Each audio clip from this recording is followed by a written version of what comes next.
السلام عليكم ورحمة الله وبركاته. ازيكم حبايب قلب؟ عاملين ايه؟ يا رب تكونوا بخير. تعالوا بقى ان شاء الله النهاردة هنفرز مع بعض اللحمة والسجق كده والفراخ بكل سهولة. يلا شو هنعمل ايه مع بعض. اول حاجة انا معايا هنا فراخ.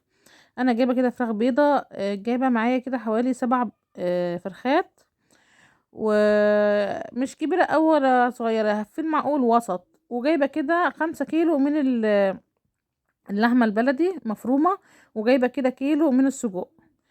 احنا هنعمل بقى ان شاء الله من اللحمه ديت تفريزات كتير قوي بانواعها، للكفته والبرجر والحواوشي وكل حاجه. والفراخ هنطلع منها كذا طريقه برضو. دلوقتي الفراخ رخصت، بقت ب70 جنيه دلوقتي. كانت من كام يوم كانت ب90. فالحقي بقى خزني اي حاجه، والحقي هاتي فراخ قبل ما ترفع. انا جبت كده 5 كيلو من اللحمة، عشان ان شاء الله هنعمل كفتة برز وكفتة اللي هي الحاتي وبرجر وحاجات كتير قوي ان شاء الله هنعملها. وكمان الفراخ هطلع منها كذا طريقة. اول حاجة بقى انا هغسل كده الفراخ. مليت كده الحوض بتاعي مية، وشلت كده الكبدة كده من الأكياس، وحطيت كده ليمون وكمان ملح عشان ايه نعقم الفراخ ونطلع منها اي زفارة. اول حاجة كده حطيت كده ليمون وملح، وهجيب بقى حبة دقيق واحطهم برضو. الدقيق ده بيطلع الزفارة وحلوة قوي. واحط كده حوالي يجي معلقتين كده من السكر واقلبهم، واحط كده كمان كوباية من الخل. هسيبها بقى منقوعة كده في المحلول الماء حوالي ساعة ساعتين، عشان لو في اي زفارة. انا في الوقت ده انا بقى هقطع كده الفراخ، وبرضو الفراخ اللي هقطعها هحطها في المية برضو. خلاص. قطعت كده الوراك زي ما انتوا شايفين كده. انا هاخد الصدور بس، عشان هعملها بانيه. هقطع بقى الاجنحه لوحدها، هقطع الزوار برضو، وهقطع كده الوراك دي هعملها زي فراخ مشويه. اما بقى الصدور كلها هجمعها واخدها اقطعها بانيه زي ما انتوا شايفين كده. زي ما انتوا شايفين كده البانيه بقطعه كده بكل سهوله. اهم حاجه بالراحه علشان تعرفي تطلعي كل اللحم اللي في العظم. انا بقى قلت اجمع كده كل البانيه بقى زي ما انتوا شايفين كده، عشان هطلع منها بقى افكار كتير. بقى هعمل البانيه شركات، هعمل شيش طاووق، هعمل كمان بانيه اللي هو الكريسبي، هعمل بانيه اللي هو الكبير برضو اللي هو العريض، هعمل شاورما، هعمل كفتة فراخ. يعني حاجات كتير هعملها ان شاء الله. اهم حاجة انتي ما تسيبيش اي حاجة في العظم. وحتى الهياكل ديت هنطلع منها بانيه، والزوار والحاجات اللي هي اللي احنا طالعين منها الصدور دي هنطلع منها برضو. هنطلع منها كمية برضو من اللحم وكل حاجة ان شاء الله. مش هنرمي اي حاجة، حتى العظم برضو الكلام ده مش هنرميه، هنعمله شوربة و... وهينفع لأي حاجة. هتسيبيه بالمحشي، هتعمل بيه اي حاجة برضو. انت تقدري تجيبي فرخة 2 كيلو لحمة حسب مقدرتك. انا جبت ال7 فرخات وال5 كيلو لحمة، عشان انا عندي اولادي ما بيحبوش اللحمة حتت، ما بيحبوهاش مسلوقة، بيحبوها كفتة. خلاص كده انا قطعت كده البانيه، وهبدأ بقى اقطع كمان الوراك كام ورك كده، يعني زي دبابيس. عندي اطفال صغيرة بيحب الدبابيس. سيبتها منقوعين كده حوالي ساعتين، وبعد كده هشطفهم بقى، وهشطفهم كده حوالي يجي مرتين 3. احنا هنتعب دلوقتي وبعد كده هنرتاح في شهر رمضان. احنا عايزين بقى رمضان ينجي علينا كده بالخير ان شاء الله. نخصص بقى شهر رمضان شهر الكريم للصلاة للعبادة. ما نضيعوش بقى طول النهار في اكل وانتوا عارفين بقى كل حاجة بتاخد وقت. فكل حاجة هنعملها ونتبل كل حاجة، وهنعمل كل حاجة، ونخزن الخضروات وكل حاجة، وهنجهز كل حاجة مع بعض علشان نبقى مرتاحين بعد كده. انتوا عارفين في رمضان الوقت بيبقى بيجري على طول، وكمان عشان احنا طول الليل بنبقى سهرانين وما فيش وقت. فعشان كده هنتبل كل حاجة ونخلص مع بعض كل حاجة مع بعض ان شاء الله. التخزينات هنتعب شوية بس هنرتاح بعد كده. خلاص كده يا حبايب قلبي، انا كده حطيت كده البانيه في طبق كده، عشان ايه هقطعهم ان شاء الله مع بعض. وحطيت كبد وقوانص في طبق والاجنحة والوراك وكل حاجة كده زي ما انتوا شايفين كده. انا بقى اخلي كده اللي هو الهياكل، عشان اطلع منها من الهياكل ديت ان شاء الله اطلع منها بانيه. هنعمله بقى ايه لشاورما كفتة فراخ كده يعني. فانا هفضل بقى هجيب البانيه زي ما انتوا شايفين كده، هقطع بقى زي الكريسبي كده صوابع، واقطع برضو عريض، واقطع كمان شيش طاووق، واقطع كمان اللي هو الشاورما. الحتت الصغيره الفتافيت ديت هطلع منها، نعمل منها الكفته اللي هي كفته الفراخ. هنعمل كمان من برضو بانيه الحتت الصغيره، بانيه الشركات.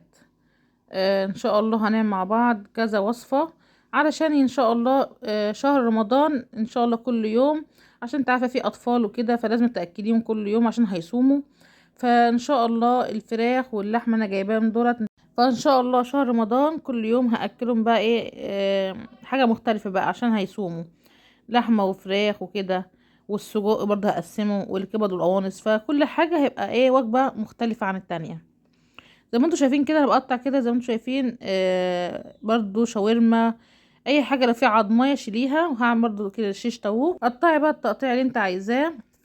انا هعمل بقى زي ما انتوا شايفين الشاورما والبانيه دوت، وعشان انا عندي اولادي ما بيحبوش الحمام الكذاب والكلام ده، فانا هعمل الوراك بقى هشويهم.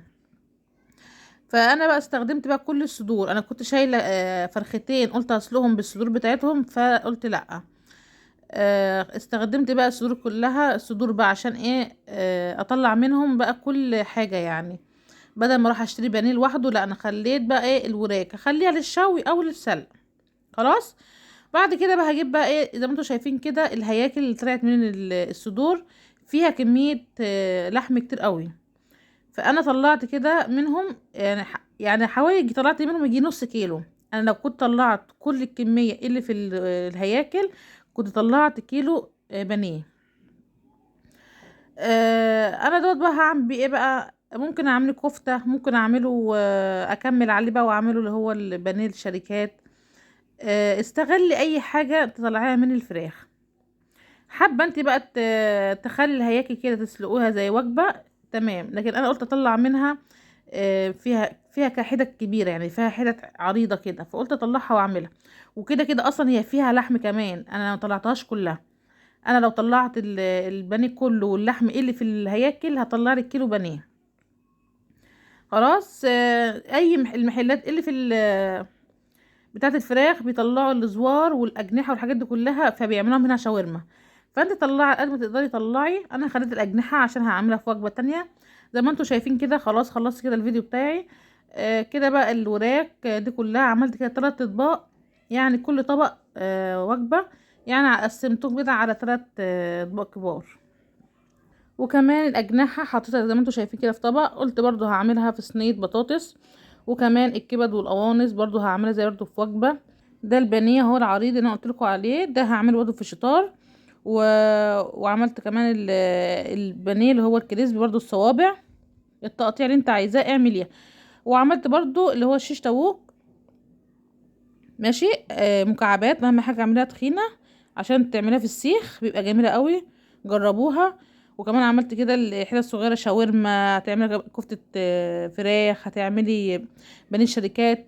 اخلي طبق للشاورما وطبق للكفته وطبق البانيه الشركات. خلاص. يبقى 3 اطباق دولت هنعمل بيهم هنشكل بيهم يعني البانيه الشركات. وان شاء الله هعملها لكم ان شاء الله. وادي كمان السجق قسمته برضو على طبقين، كل طبق فيه نص كيلو. وكمان اللحمة قسمتهم على اطباق، كل طبق فيه نص كيلو. حابين تشيلوه على كده تمام. عايزين بقى ان شاء الله انا هعمل ان شاء الله بعد الفيديو ده التتبيلات بتاعة الفراخ والحاجات اللي انا قطعتها دي كلها. ان شاء الله هعمل التتبيلات دي كلها وهنزلها. استنوا من الفيديو الجاي ان شاء الله هنزل كل التتبيلات دي كلها.